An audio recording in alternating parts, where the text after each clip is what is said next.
പരമദിവ്യകാരുണ്യത്തിന് നേരവും ആരാധനയും സ്തുതിയും പുകഴ്ചയും ഉണ്ടായിരിക്കട്ടെ. പരിശുദ്ധ പരമദിവ്യകാരുണ്യത്തിന് നേരവും ആരാധനയും സ്തുതിയും പുകഴ്ചയും ഉണ്ടായിരിക്കട്ടെ. പരിശുദ്ധ പരമദിവ്യകാരുണ്യത്തിന് നേരവും ആരാധനയും സ്തുതിയും പുകഴ്ചയും ഉണ്ടായിരിക്കട്ടെ. എൻ്റെ പ്രിയപ്പെട്ടവരെ,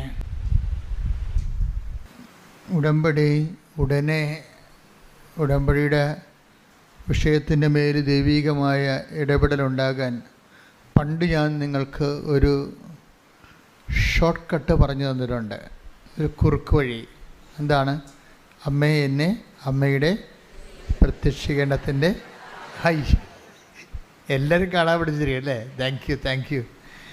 ഇതുപോലെ ഈ ദിവസങ്ങളിൽ ധ്യാനത്തിൽ എൻ്റെ മനസ്സിൽ വന്നൊരു സംഭവമാണ്. അമ്മ എന്നെ സുവിശേഷത്തിൻ്റെ സാക്ഷിയാക്കണമേ. സിമ്പിളാണ്, ഇത്രയേ ഉള്ളൂ കാര്യമാണ്.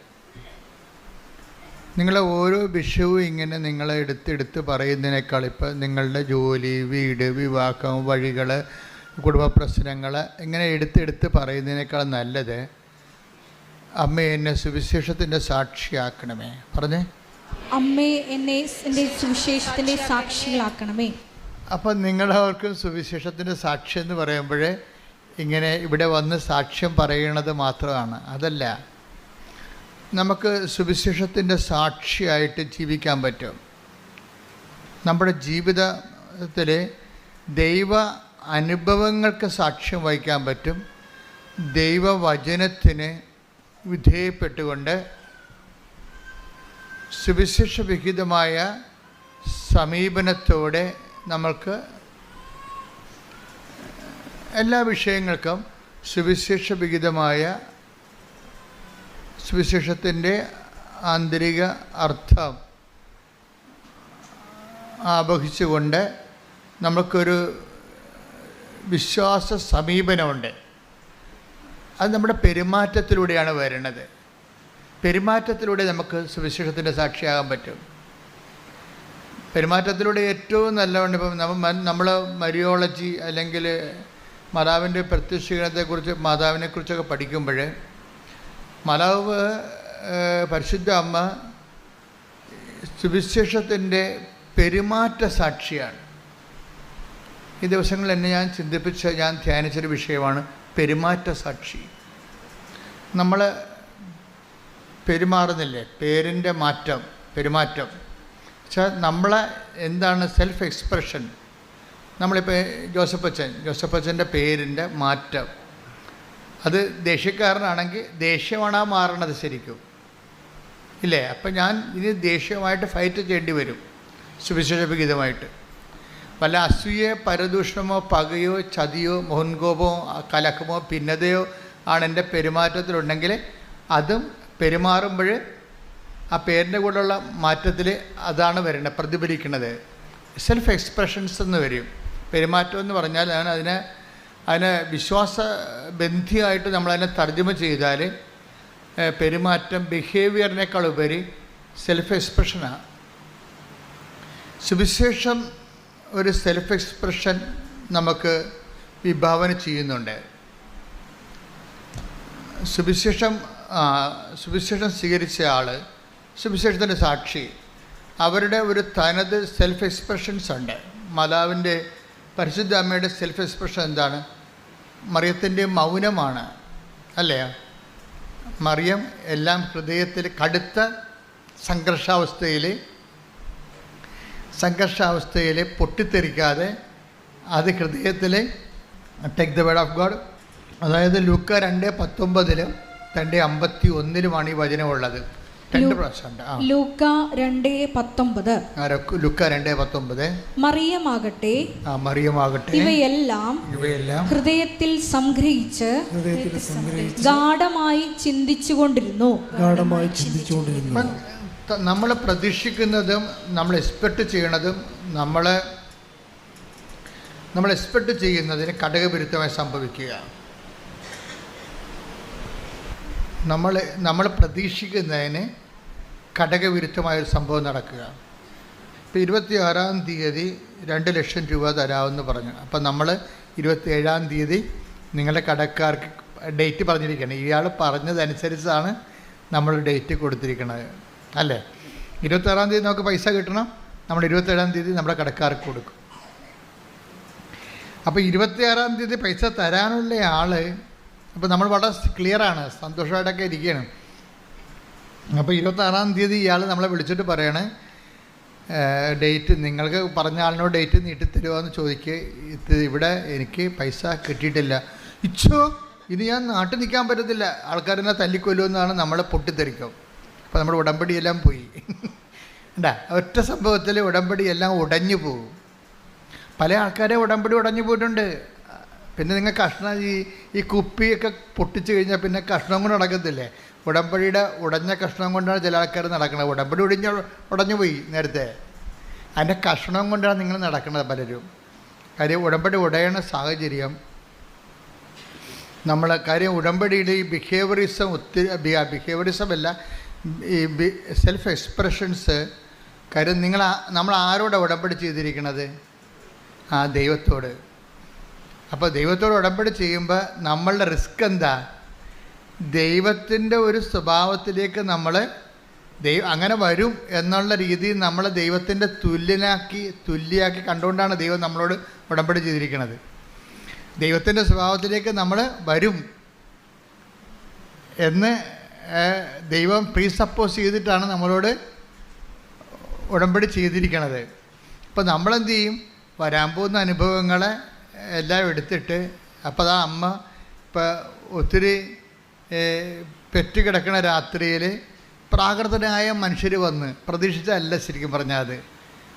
അപ്പോൾ പൊട്ടിത്തെറിക്കേണ്ടതാണ്, അല്ലെങ്കിൽ നിരാശപ്പെടേണ്ടതാണ്. ഈ ചുമ്മാ ഈ ചവക്കുഴി വന്ന് കിടക്കേണ്ടി വന്നല്ല.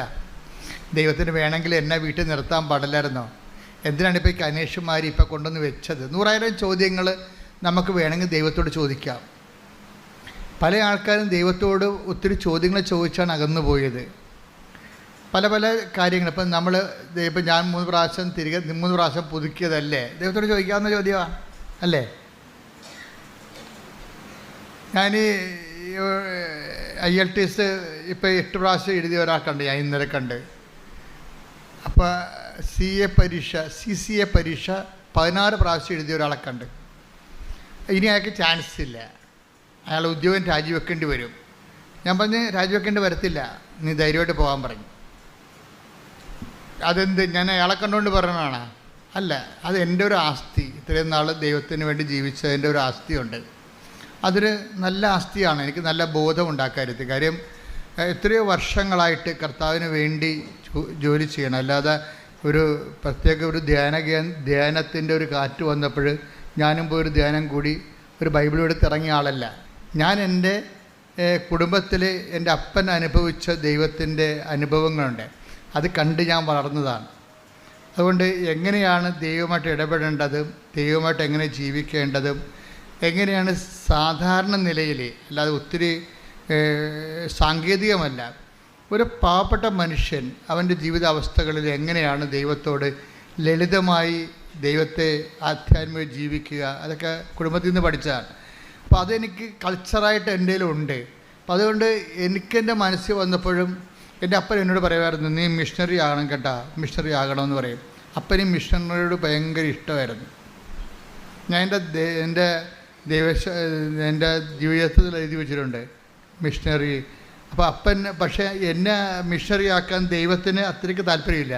അതുകൊണ്ട് അപ്പൻ മരിച്ചു കഴിഞ്ഞാൽ ഞാൻ സെമിനാരിൽ ചേരണത്.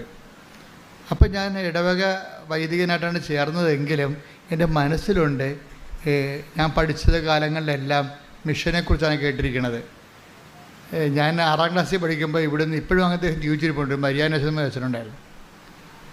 അദ്ദേഹം ഇപ്പോഴും ജീവിച്ചിരിപ്പുണ്ട്. പ്രായം വലിയ കുഴപ്പമില്ലാതിരിപ്പുണ്ട്, ഇപ്പോഴും പ്രായമായി. അപ്പം അദ്ദേഹം വന്ന് ബോർഡിലിങ്ങനെ എഴുതും, ലോകം, അതായത് നിങ്ങൾ ലോകം മുഴുവനും പോയി എല്ലാ സൃഷ്ടികളോടും സുവിശേഷം പ്രസംഗിക്കുകയും. അതുതന്നെയാണ് യേശുദാസച്ചനും അങ്ങനൊരു അച്ഛനും മരിച്ചുപോയി. അന്ന് എൻ്റെ 8ാം ക്ലാസ്സിൽ വന്ന് ബോർഡ് എഴുതിയിടും, ഒരു ക്ലാസ് മിഷണറീസിൻ്റെതാണ്. അപ്പോൾ അന്നേ ഞാൻ എൻ്റെ തീരുമാനിച്ച് മിഷനാണ് ഏറ്റവും വലുതെന്ന്. മിഷൻ, ഞാനിപ്പോഴും നിങ്ങളോട് മിഷനെക്കുറിച്ചല്ലേ പറയണത്. നമ്മളിവിടെ വരെ എത്തിയതും മാതാവ്, ഞാൻ ഒരു മിഷണറി അല്ലായിരുന്നെങ്കിൽ മാതാവ് പ്രത്യക്ഷപ്പെടേണ്ട ഒരു കാര്യമില്ല. ഞാൻ മിഷണറി ആയതുകൊണ്ടാണ് പ്രത്യക്ഷപ്പെട്ടത്. നിങ്ങളൊക്കെ മിഷണറി അല്ലേ. ഇപ്പം കൃപാസനം പത്രത്തെക്കുറിച്ചല്ലേ ഇപ്പോൾ ഏറ്റവും കൂടുതൽ സാക്ഷ്യങ്ങൾ വരണത്. പത്രം വിതരണം ചെയ്യുമ്പോഴും അത് ആൾക്കാരിപ്പോൾ വിശദീകരിച്ചല്ലേ കൊടുക്കണത്. അവരുടെ അനുഭവങ്ങൾ കൃപാസനം പത്രത്തിൽ അവർക്ക് കിട്ടിയ മറിയൻ അനുഭവങ്ങൾ പറഞ്ഞിട്ടാണ് അവർ പത്രം കൈമാറുന്നത്. നിന്ന് പറയണവരൊക്കെ ഉണ്ട്, വഴി ആളെ പിടിച്ചു നിർത്തി പറയുന്ന ആൾക്കാരൊക്കെ ഉണ്ട്. അപ്പോൾ അങ്ങനെ പറഞ്ഞ് അവർ മിഷണറിമാരായി. അവരിലൂടെ എത്ര പേരാണ് നിങ്ങളിലൂടെ കഴിഞ്ഞ ദിവസം പറഞ്ഞ് ഞാനൊരു 100 പേരെ കൊണ്ട് ഉടമ്പടി എടുപ്പിച്ചിട്ടുണ്ട്. സാക്ഷ്യം പറഞ്ഞാണ്, ഞാനൊരു 100 പേരെ കൊണ്ട് ഉടമ്പടി എടുപ്പിച്ചിട്ടുണ്ടെന്ന്. അപ്പോൾ 100 ആത്മാക്കളുമായിട്ട് അവർക്ക് ദൈവദർശന ആസ്തിയായി. നമ്മുടെ ആസ്തി എന്ന് പറയണത് എത്ര പേരെ ദൈവത്തിന് വേണ്ടി നമ്മൾ നേടി, അതാണ് നമ്മുടെ ശരിക്കും പറഞ്ഞാൽ ദൈവം അംഗീകരിക്കണ സാക്ഷ്യം. നിങ്ങൾ പറയണത് ദൈവത്തെ കൊണ്ട് എന്ത് നേടിയെന്നല്ലേ നിങ്ങൾ പല ആൾക്കാരും പറയണത്. അത് പറയേണ്ടെന്നല്ല ഞാൻ പറയണത്. പക്ഷേ ദൈവത്തിന് പ്രയോജനമുള്ളത് എത്ര പേര് ദൈവത്തിന് വേണ്ടി നമ്മൾ നേടിയെന്നാണ്. അത് ഭയങ്കരമായൊരു സംഭവമാണ്. ഇപ്പം ദൈവത്തിന് വേണ്ടി നേടി എങ്കിൽ ഇപ്പം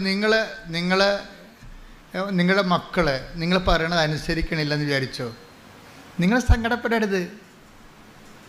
കാര്യം പലരും എന്നോട് പറഞ്ഞിട്ടുണ്ട്, എൻ്റെ അമ്മ ജീവിച്ചിരുന്ന കാലത്ത് അമ്മയുമായിട്ട് ഗുസ്തിയായിരുന്നു, പക്ഷേ അമ്മ ചെയ്യണതെല്ലാം ശരിയാണെന്ന് എനിക്കറിയാമായിരുന്നെന്ന്. അതവർ കണ്ണ് നിറഞ്ഞുകൊണ്ടാണ്. അപ്പോൾ നിങ്ങൾ മരിച്ച് 10-12 കൊല്ലം കഴിഞ്ഞിട്ടായിരിക്കും എന്നെപ്പോലുള്ള ആൾക്കാരെ കാണുമ്പോൾ അവർ പറയണത്, അമ്മ ചെയ്യണതെല്ലാം ശരിയാണെന്ന് എനിക്കറിയാമായിരുന്നു, അമ്മ അത്രയ്ക്ക് തങ്കപ്പെട്ട സ്ത്രീയായിരുന്നു. പക്ഷേ നിങ്ങൾ ജീവിച്ചിരിക്കുന്ന കാലത്ത് ഒരിക്കലും നിങ്ങളോട് അവരത് പറയത്തില്ല. നിങ്ങൾ ജീവിക്കുന്ന കാലത്ത് അവർക്ക് താല്പര്യങ്ങൾ വേറെ ആരാണ് നിങ്ങളവിടെ ഗുസ്തി വെക്കുകയുള്ളൂ. അപ്പോൾ ഗുസ്തി വെക്കുമ്പോഴും എൻ്റെ മകൻ വഴി പിഴച്ച് പോയില്ല എന്നൊന്നും നിങ്ങൾ ചിന്തിക്കരുത്. അവൻ്റെ മനസ്സ് നിങ്ങളുണ്ട്. നന്മകൾ ഒരിക്കലും താനേ കെട്ടുപോകത്തില്ല.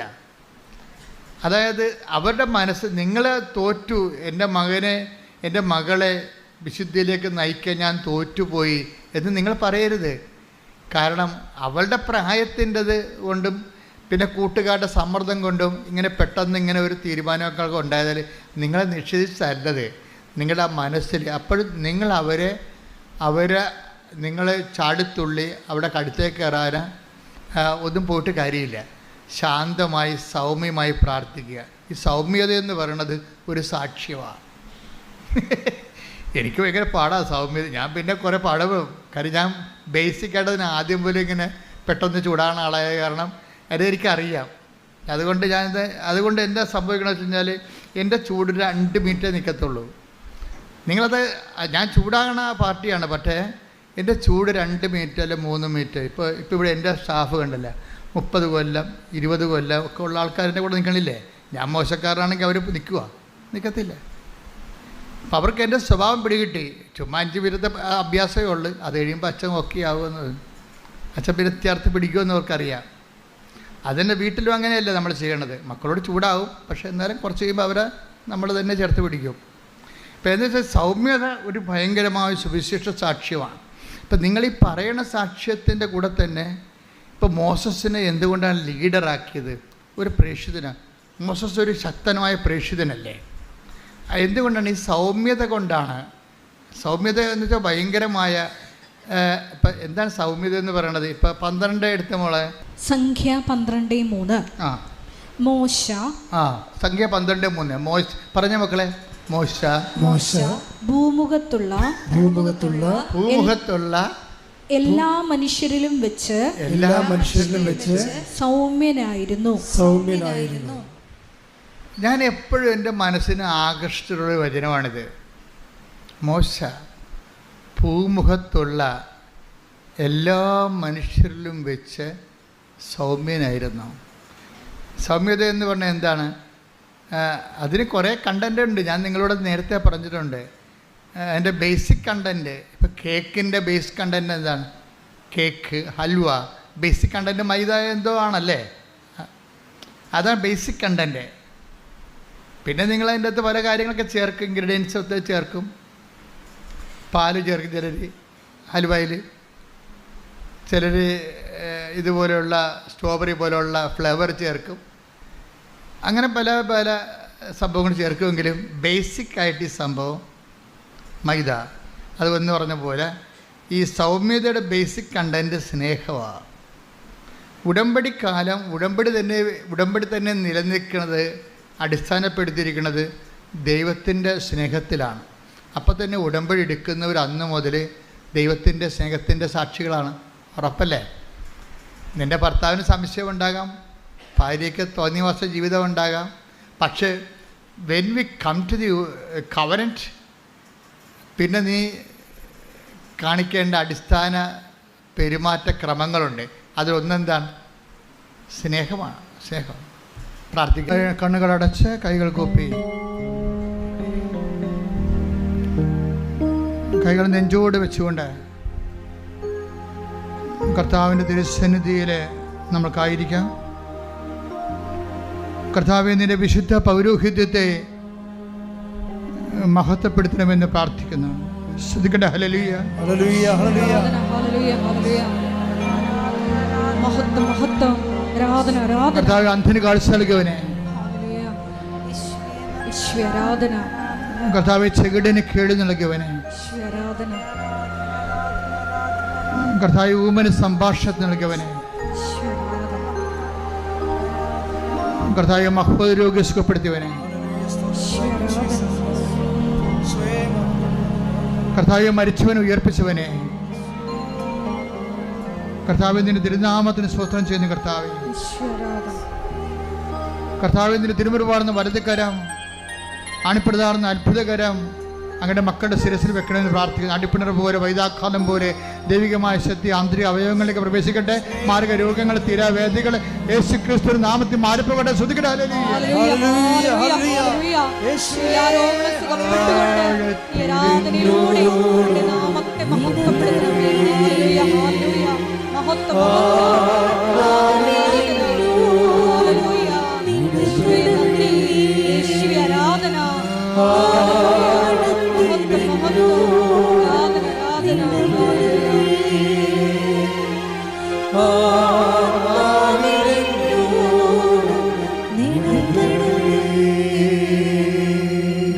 അഭിഷേകത്തിൻ്റെ നിമിഷം ശ്രദ്ധിച്ചുകൊണ്ടേ ഇരിക്കുക. അച്ഛൻ നിങ്ങളുടെ ജീവിതത്തിൻ്റെ മേഖലകൾ, ജോലിയില്ലാത്തവർ, വീടില്ലാത്തവർ, വഴിയില്ലാത്തവർ, കുടുംബങ്ങളെക്കുറിച്ചും കുഞ്ഞുങ്ങളെക്കുറിച്ചും വേദന അനുഭവിക്കുന്നവർ, പലതരത്തിലുള്ള സാങ്കേതിക സംഘർഷാത്മകമായ ജീവിത കുടുംബ സാഹചര്യമുള്ളവർക്കെല്ലാം വേണ്ടി പ്രാർത്ഥിക്കുന്ന സമയമാണ്. കർത്താവേ, നിന്റെ ഉന്നതമായ നാമത്തിൽ സ്തോത്രം ചെയ്യുന്ന കർത്താവേ, നിന്റെ വിശുദ്ധ പൗരോഹിത്യത്തെ മഹത്വപ്പെടുത്തണമേ. കർത്താവേ, നീ ഏത് ഭവനത്തിൽ പ്രവേശിക്കുമ്പോഴും ആ ഭവനത്തിന് സമാധാന ആശംസകൾ നടത്തുക. കർത്താവേ, ഭവനത്തെ കർത്താവേ, നിന്റെ നാമത്തിൽ ഞങ്ങൾ ഈ ഭവനങ്ങൾക്ക് സമാധാനം ആശംസിക്കുന്നു. ഓൺലൈനിൽ പ്രാർത്ഥിക്കുന്നവരെ അങ്ങ് ഏറ്റെടുക്കണ പ്രാർത്ഥിക്കുന്നു. എൻ്റെ കർത്താവിന് ഉന്നതമായ നാമത്തിൽ കർത്താവേ, ഡൈവേഴ്സ് താമസിക്കുന്നവരെ, വിവാഹമോചിതരായവരെ, കർത്താവ് ഒരുമിച്ച് താമസിക്കാൻ ആഗ്രഹിക്കുന്നവരെ, ജീവിക്കാൻ ആഗ്രഹിക്കുന്നവരെ, ഒരുമിച്ച് പിരിഞ്ഞു പോയവരെ, ഒരുമിച്ച് ജീവിക്കാൻ ആഗ്രഹിക്കുന്നവരെ, അവരെല്ലാം സ്പർശിക്കാൻ പ്രാർത്ഥിക്കുന്നു. മക്കളില്ലാത്തവരെ, ഗർഭസ്ഥ ശുദ്ധികൾക്ക് ഹൃദയത്തിന് ദ്വാരവും ആന്തരിക വൈകല്യങ്ങളും ഉള്ളവരെ കർത്താവേ സ്പർശിക്കണമെന്ന് പ്രാർത്ഥിക്കുന്നു.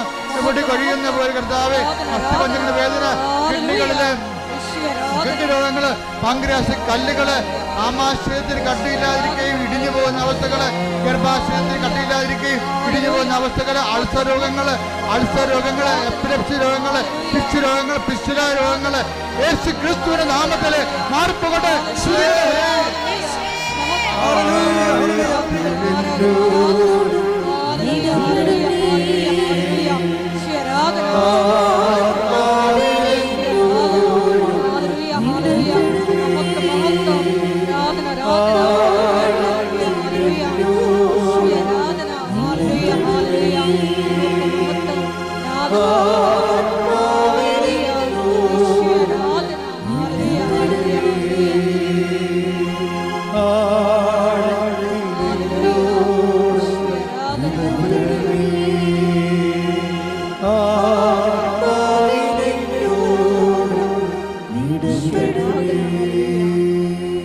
സ്ഥലസംബന്ധമായ വിഷയങ്ങൾ, ഭവന സംബന്ധമായ വിഷയങ്ങൾ, ജോലി സംബന്ധമായ വിഷയങ്ങൾ, വിദ്യാഭ്യാസ സംബന്ധമായ വിഷയങ്ങൾ എല്ലാം ചേർത്ത് മാതാവിൻ്റെ തിരുസന്നിധിയിൽ അമ്മയുടെ മാധ്യസ്ഥ പ്രാർത്ഥിക്കുന്ന സമയമാണ്. കർത്താവേ, സ്ഥലങ്ങൾ കൊടുക്കാനുള്ളവർ, വിൽക്കാനുള്ളവർ, ജപ്തി നടപടി നേരിടുന്നവർ, സ്ഥലം പാകോടമ്പടി ചെയ്ത് കിട്ടാത്തവരെല്ലാവരെയും ഈ നിമിഷം പരിശുദ്ധമായ ദൈവമാതാനും മാധ്യസ്ഥ ഈശോയ്ക്ക് സമർപ്പിക്കുന്നു.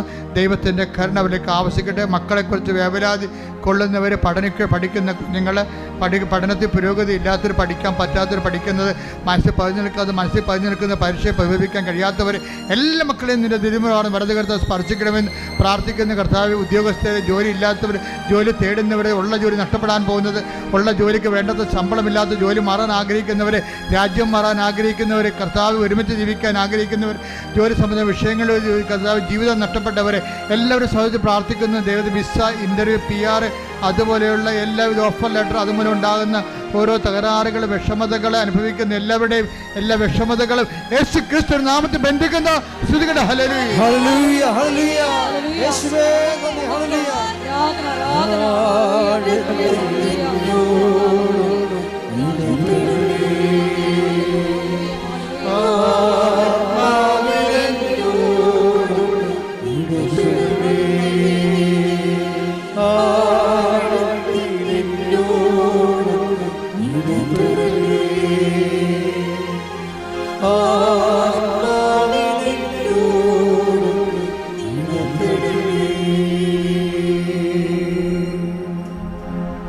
ഒരിക്കൽ കൂടി മരിയൻ ഉടമ്പടിയിൽ സമർപ്പിച്ചിരിക്കുന്ന എല്ലാ വിഷയങ്ങളും ദൈവമാതാവിൻ്റെ മധ്യസ്ഥയിൽ ദിവ്യകാരുണ്യ സന്നിധിയിൽ സമർപ്പിച്ച് ഒരു നിമിഷം നമുക്ക് മൗനമായിട്ട് പ്രാർത്ഥിക്കാം.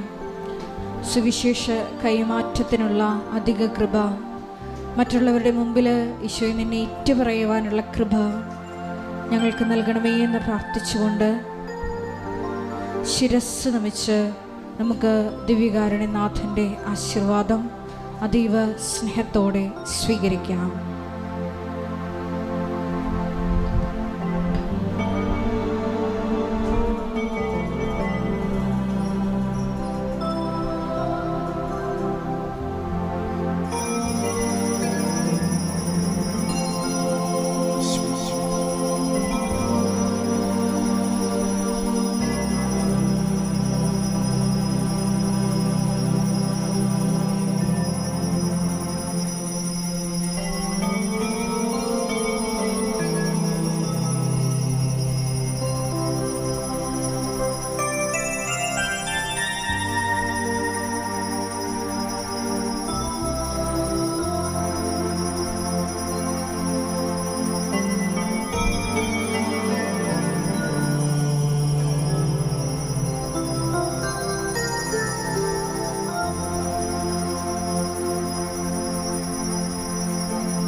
പരിശുദ്ധ പരമ ദിവ്യകാരുണ്യമേ, ഇന്നുമെന്നും അങ്ങേക്കാരാധന. പരിശുദ്ധ പരമ ദിവ്യകാരുണ്യമേ, ഇന്നുമെന്നും അങ്ങേക്കാരാധന. പരിശുദ്ധ പരമ ദിവ്യകാരുണ്യമേ, എന്നുമെന്നും അങ്ങേക്കാരാധന.